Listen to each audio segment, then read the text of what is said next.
So, Right. anyway, PS to the very long story, I got somebody over in wherever it is that they outsource their Oh. calls. Mm-hmm. And it's always been my theory that companies outsource their calls for a couple of reasons. Obviously, they want to save money, and there's not an abundance of people in the U.S. that will actually do customer service over the phone because, well, it sucks. Mm-hmm. Because you get assholes like me that are mad about their prescription, and I'm like, I don't want to shoot the messenger here, so I'll be very calm. I heard the lady's voice. I was like, damn, I got outsourced. Well, all right. And she starts going on about paying my premium, and I just keep cutting her off. I'm like, ma'am, I don't want to talk about anything except for why did I receive a letter stating that my medication was approved? And then, And then your company told me over the phone that my medication was indeed not approved. That's all I want to know. And she just told me this and that and the other thing. And I said, ma'am, listen to me. I don't have a lot of time here that I want to spend on the phone talking to you or anybody else about this topic. I just want you to get me to the right person that I can speak to so that I can complain about the fact that you guys do not know what the hell is going on. It was like one hand does not know what any other part of the body is doing right now up in this company. And I just want to know. I said, so that's when I finally said, like, who can I speak to get appropriate information? I was like, look, I was like, let me break it down for you. It was like, I have damn this phone. I was like, I have Parkinson's disease. I was like, and I say, and I'm sure you don't know. I said, but people with Parkinson's disease, if we don't get our medication even exactly on time, if we're even 5, 10, 15 minutes past the hour, I'm like, it creates a game over. snowball that rolls over our day for Mm. days. Oh yeah. I'm like, and that's not even an exaggeration. I'm like, so being that I'm part of a foundation and I blog for that foundation, I just want to make sure that I have the correct information for your company so that I can elaborate Mm-hmm. in public about why your company did not approve my medication and saying that I was like, and furthermore, I was like, if you could provide me a list of medications on the formulary so that in the future I can plan my care effectively, that'd be very helpful. Well, I don't know if I could get that for you. Well, then can you get me to the person who can? Well, I'm not sure. I said, well, ma'am, you're giving me a bunch of I can'ts and you're not giving me any I can. So how about a supervisor? No answer. So, ma'am, are you still there? I said, I'm sorry that I'm calling and kind of messing up your day. I was like, I apologize for the fact that you are the person that I got on the phone. I said, but now we're kind of stuck with each other, so I need you to help me help you and just get me to a person. I said, and I will bitch to my heart's content to somebody else. Well, All right. let me try to. Well, just spell the name of the medication for me. So I'm like, okay, I know there's a little bit of a communication problem. So I say, Ambrosia. Now, I don't enunciate. So I said, I as in ice cream. I'm trying to use common things. All right. N as in nose. B R. I get to the J. I'm like, J as in jelly. She's like, huh? I don't know that word. I said, okay. J as in jaw. She's like, J like George?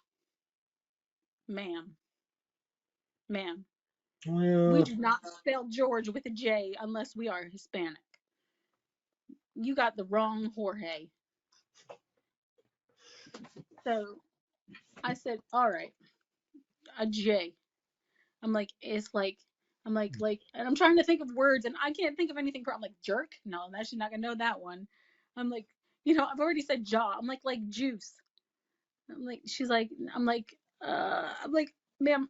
I'm like, she's like, spell it for me one more time. I'm like, all right, if you're going through the, and I said to her, if you're going through the alphabet, A, B, C, D, E, F, G, H, I, J, H, I, J. I'm like, it's the letter right after I. It looks like an I. I, but it's got a little curvy thing on the bottom of it. She's like, okay, thank you for that. So she, on the line, off the line, on the line, off the line, starts talking to me about paying for my prescription. I said, ma'am, your company sent me blah, blah, blah. Repeat myself, repeat myself, repeat myself. We went over and over this. Oh, she says, okay, well, what's the milligrams? Said it's 242 milligram capsules. Mm-hmm. Okay, I'm going to get on with the pharmacist. She gets on with the pharmacist. She's gone like 10, 15 minutes. She comes back on. I'm sorry for the wait. That's fine. What'd you find out? She says, well, the pharmacist can't find your milligrams. I said, well, it's a new medicine. Well, it seems like it's not on the form. It's not, it's an exclusion. And she starts going into that again. I said, ma'am, two questions. I said, one, are you going to provide me with a list of those medications on that formulary? So because I'm not finding anything on the Ambetter site anywhere that you guys have like stated that certain medications are without 100% of doubt excluded from coverage. I said, oh, otherwise I wouldn't have signed up for this coverage. Like, because this is something that I need, and it's one of the only things that helps me right now. I said, so are you going to get me that formulary? Well, I don't know. I said, okay, well, when you find out who knows, you let me know and you transfer me to them. I said, in the meantime, let's talk to the pharmacist. So, okay, I'm going to loop in the pharmacist, pharmacist. She's also in, Wherever.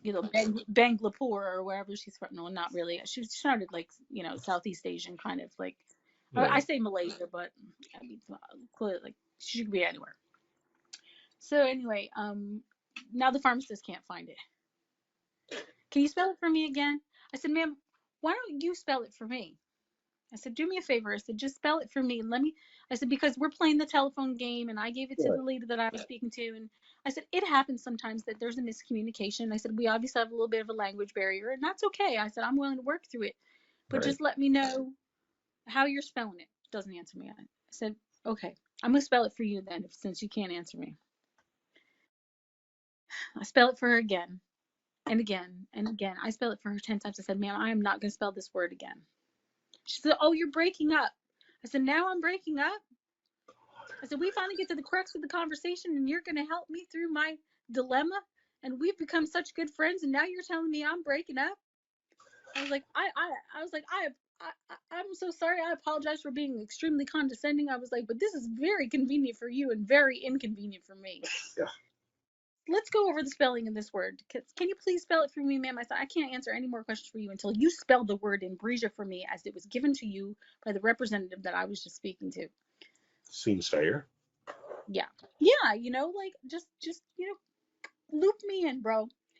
So Mm-hmm. she spells it for me, and I don't know what letters, like I said, like I don't know what letters she was using. I have never heard these letters. I don't know this language that she was using. Like, I'm not trying to be, Right. rude, or I'm not trying to, I'm not trying to be all Merca, but like I literally don't know what letters she's saying. I said, ma'am, I don't know where you're getting that information from, but I don't really know what you're spelling, and you don't really know what I'm spelling. She says, all right, well, is the generic name of your medication, it's testosterone, right? Because she's telling me it's 40.5 milligrams. I said, no, it's 42 milligrams. I said, just look it up on Google. I said, ma'am, I just Googled it, and it's the recommended dose of Ambrosia is 2 42 milligram capsules to be inhaled orally. I'm like, it's used in an inhaler.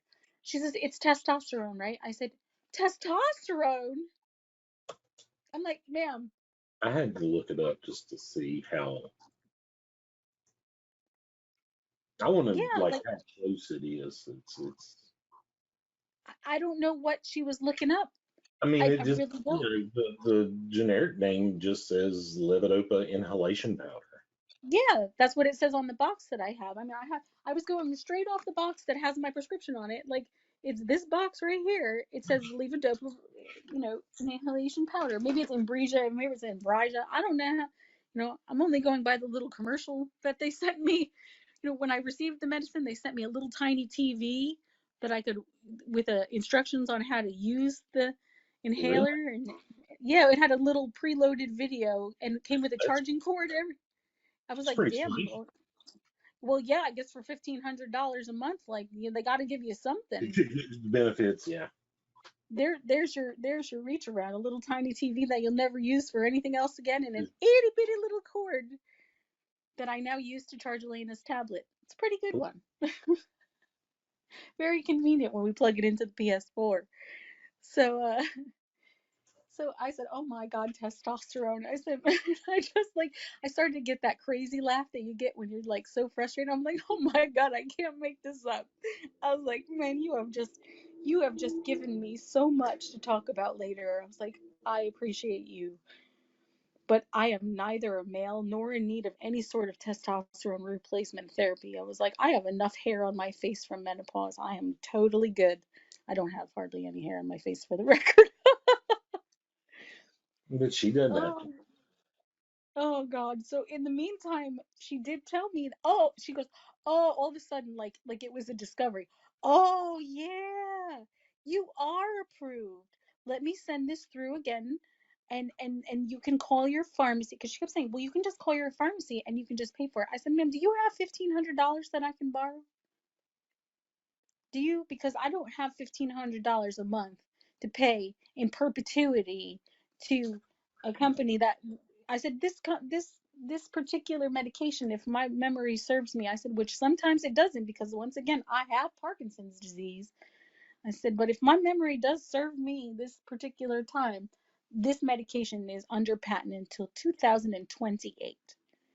I said, so you're telling me that in 5 years, maybe I could get this medication cheaper, but in the meantime, I will have to spend $1,500 a month. I said, you're telling me that like almost $17,000 a year is going to be paid for this medicine.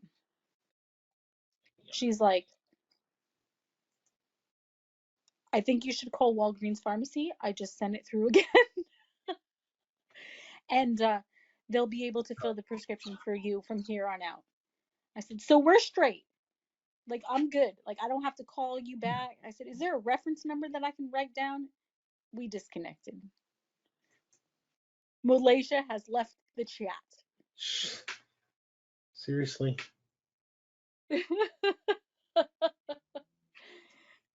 So I How? have not called Walgreens Pharmacy, but this is such a concern for me, like that Oh it's yeah. almost like lit a fire underneath me. Like Yeah. how how do we help people to facilitate the filling of their prescriptions when Right. insurance companies are allowed to create things like formularies and exclusion lists and then not divulge them?